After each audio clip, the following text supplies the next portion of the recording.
Crise politique dans la province de l'Équateur. Le président de la République a convoqué d'urgence les partis en conflit à l'Assemblée provinciale ainsi que le gouverneur Bobo Boloko à Kinshasa. Le décor d'un nouveau consensus autour de la désignation du candidat de la CENI est planté. Le groupe des 6 confessions religieuses semble ne pas être disposé à changer d'avis sur la question de la candidature du président de la Commission électorale nationale indépendante. Dossier RAM, la représentation des étudiants du Congo dit non à sa suppression. Cette dernière envisage de protester lundi devant le siège du Parlement. En sport, le Stade des Martyrs va accueillir le match RDC-Madagascar, comptant pour la 3e journée, après que la FIFA ait certifié la pelouse. Bonjour à tous et bienvenue si vous nous rejoignez sur Télé 50, Conseil des ministres. Comme tous les vendredis, la tradition a été respectée. Pour hier, la situation qui prévaut à l'Équateur était au menu des échanges et le président de la République a décidé de convoquer d'urgence à Kinshasa les partis en conflit à l'Assemblée provinciale ainsi que le gouverneur Bobo Boloko à Kinshasa. Actuellement au Conseil des ministres, il a rappelé enfin que tous ces efforts de réforme en amont ne valent rien si en aval, les opérateurs économiques ne bénéficient pas de l'assurance d'une sécurité judiciaire soutenue.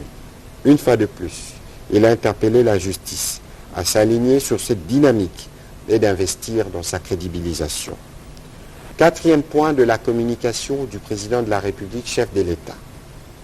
Le président de la République s'est exprimé au sujet de la situation qui règne dans la province de l'Équateur. À ces propos, il a demandé au vice-premier ministre, ministre de l'Intérieur, Sécurité, Décentralisation et Affaires coutumières de diligenter une enquête en vue de faire la lumière sur les événements de ces derniers jours et d'en établir les responsabilités. Il a également instruit de rappeler à Kinshasa tous les protagonistes engagés dans cette affaire et d'envisager des mesures exceptionnelles qui peuvent permettre le retour rapide de la paix. 5e point de la communication du président de la République. Situation de l'étudiant congolais bloqué à l'aéroport de Bruxelles. À l'Équateur, il n'y a pas eu de mort dans la journée du jeudi 30 septembre à Mbandaka. À l'occasion de l'ouverture des sessions de septembre, le gouvernement provincial a tenu à éclairer l'opinion quant à ce. Suivez respectivement le ministre provincial de la Santé et son collègue de l'Intérieur et Sécurité. C'est vrai que nous avons eu des rumeurs. On faisait état de l'enregistrement de morts, des blessés par rapport à l'ouverture officielle de l'Assemblée provinciale. Et puis, vous savez, quand il y a des rumeurs, ce sont des bruits qui reflètent des fois, ça reflète la réalité ou pas la réalité. Mais on devrait descendre sur le terrain pour ce qu'on appelle l'investigation. C'est-à-dire voir réellement si seulement si ce qu'on a déclaré, ça reflète la réalité. C'est ainsi que nous avons fait la ronde avec l'excellence ministre de l'Intérieur, provincial de l'Intérieur. Et pendant la ronde, nous avons visité beaucoup de structures. Les structures sanitaires que nous avons visitées.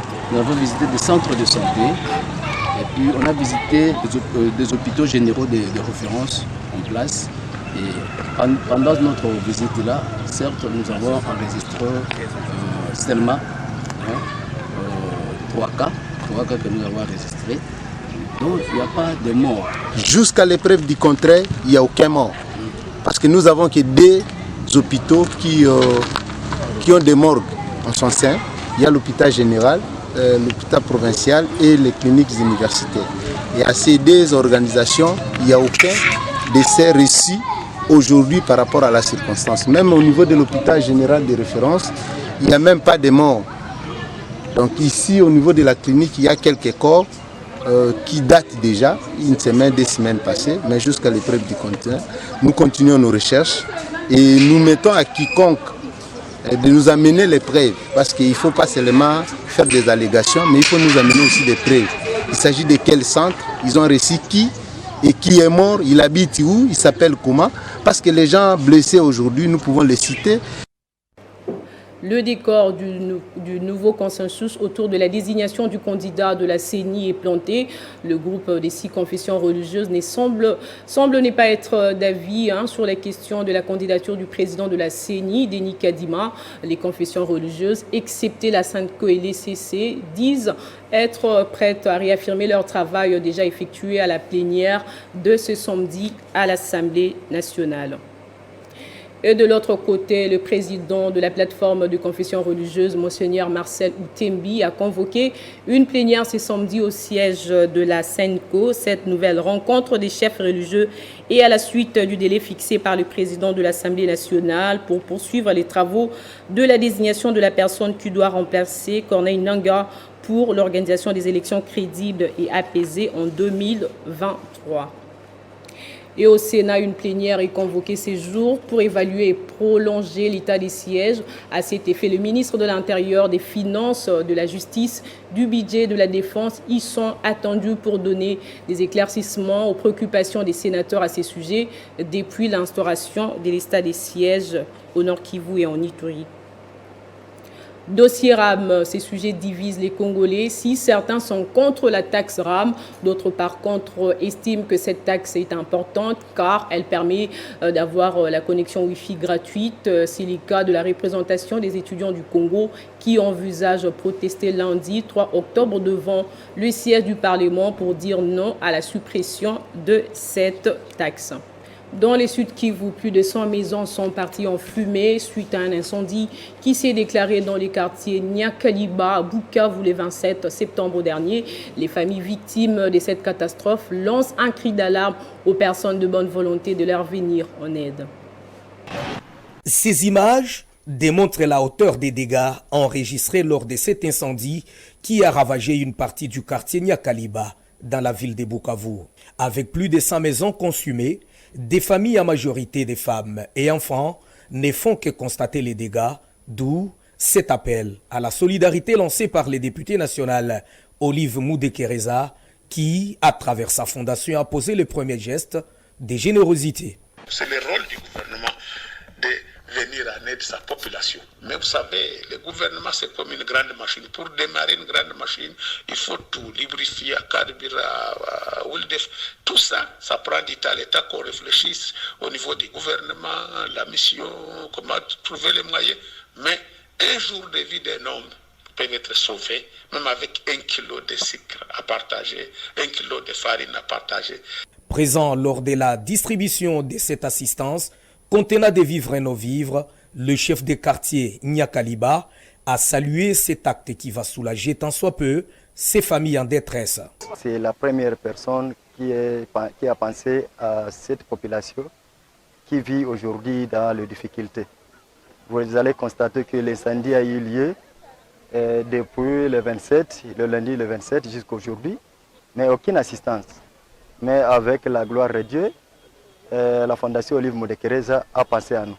Donc ce n'est qu'un mot de remerciement. Et surtout que c'est quelqu'un qui a toujours pensé au quartier Nyakaliba.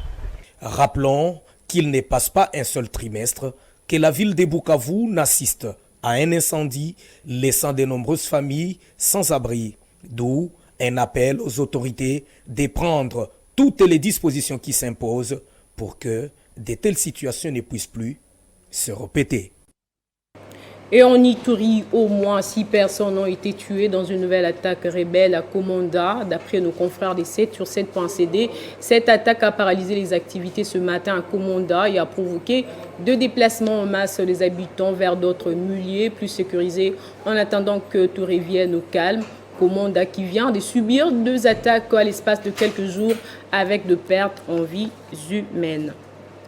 Au Maniema, la société civile Force Vive en guerre contre l'exportation des minéraux de la province vers la ville de Goma par la Konekoma de David Israël. Stéphane Kamundala, président de la société civile Force Vive du Maniema, fustige la complicité des autorités locales dans cette affaire.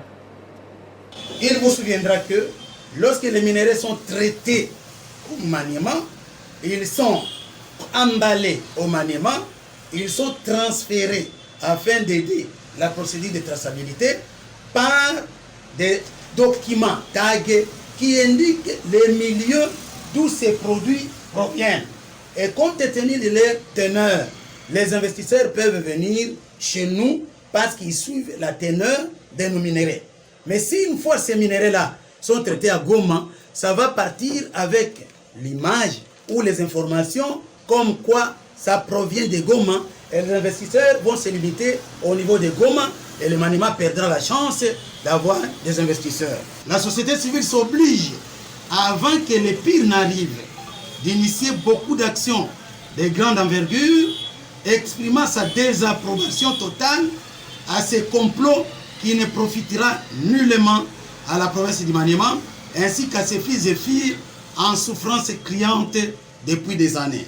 Elle demande au président de la République d'avoir un regard particulier à ces dossiers et d'y mettre fin afin de préserver la paix pour laquelle il se bat comme cheval de bataille.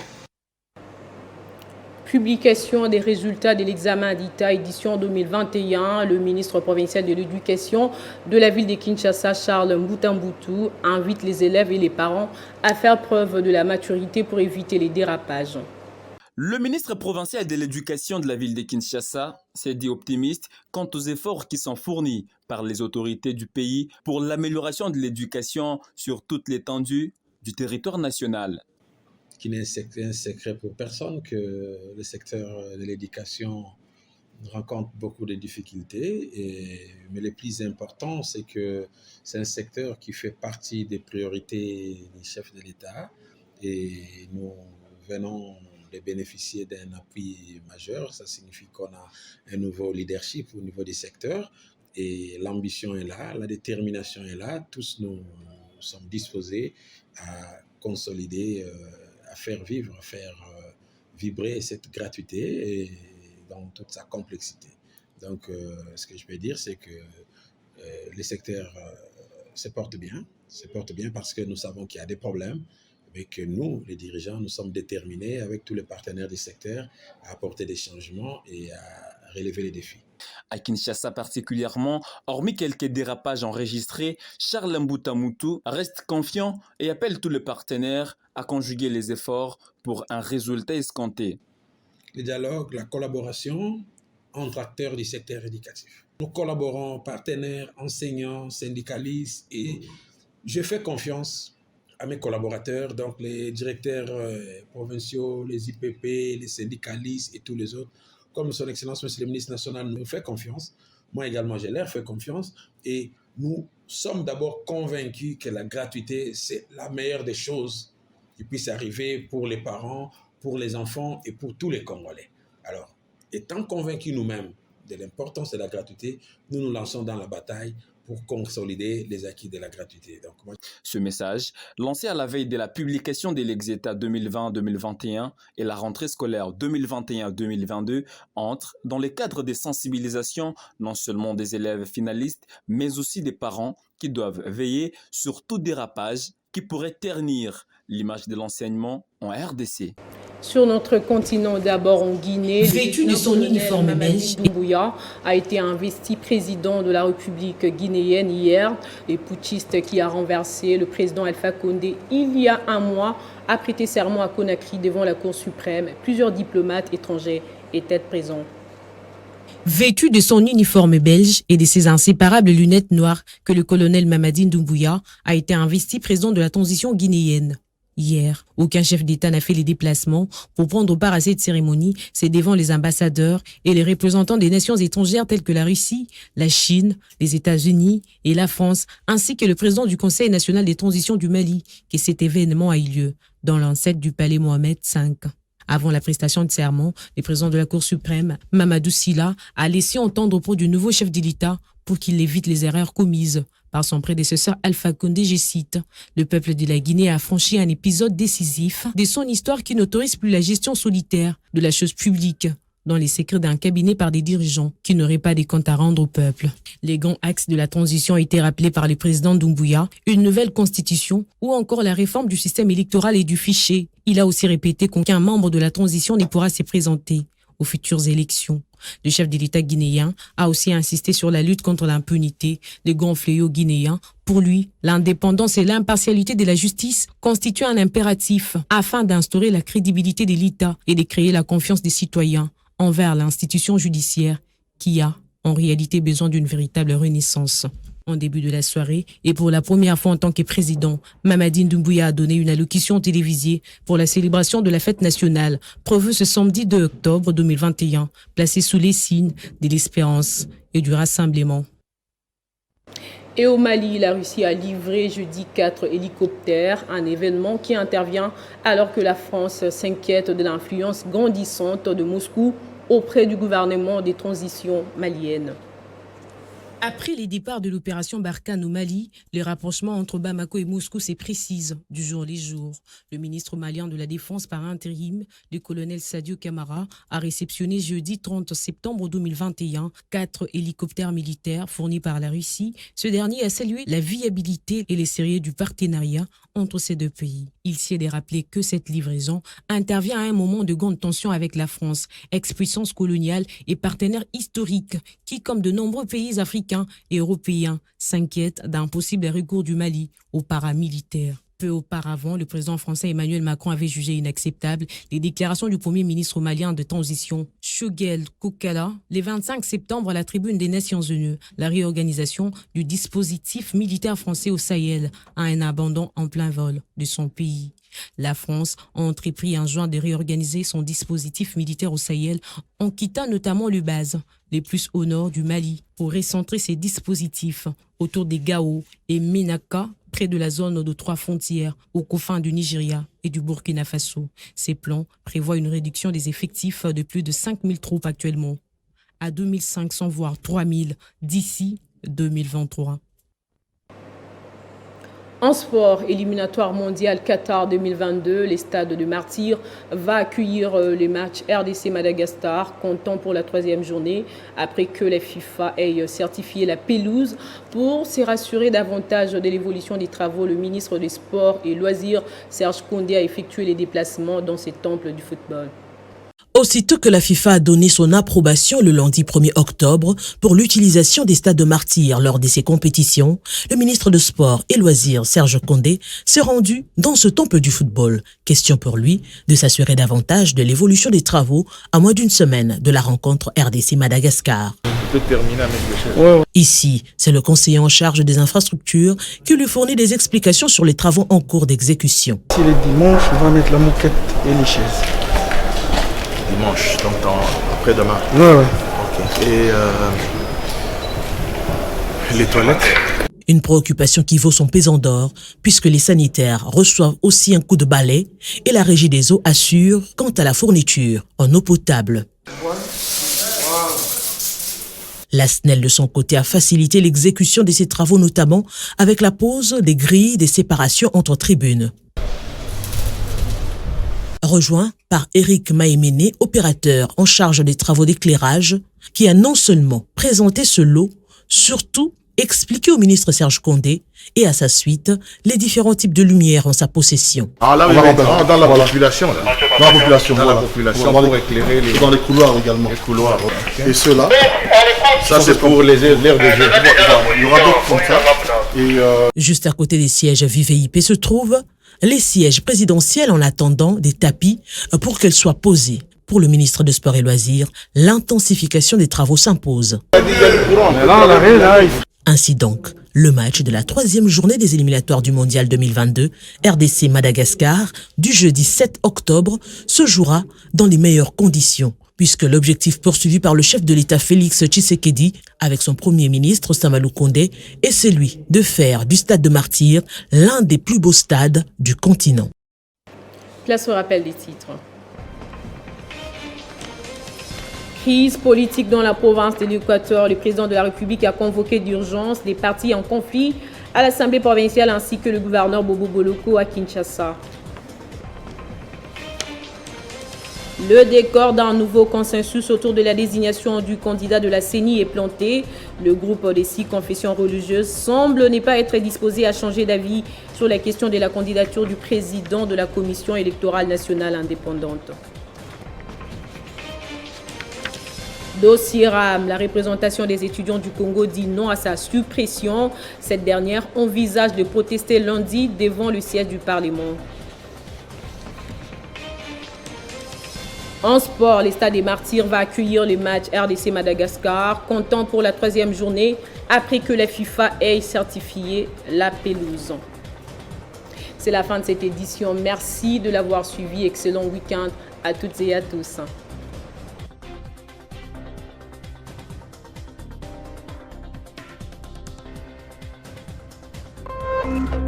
Téléchargez les infos Télé 50 sur www.télé50.cd.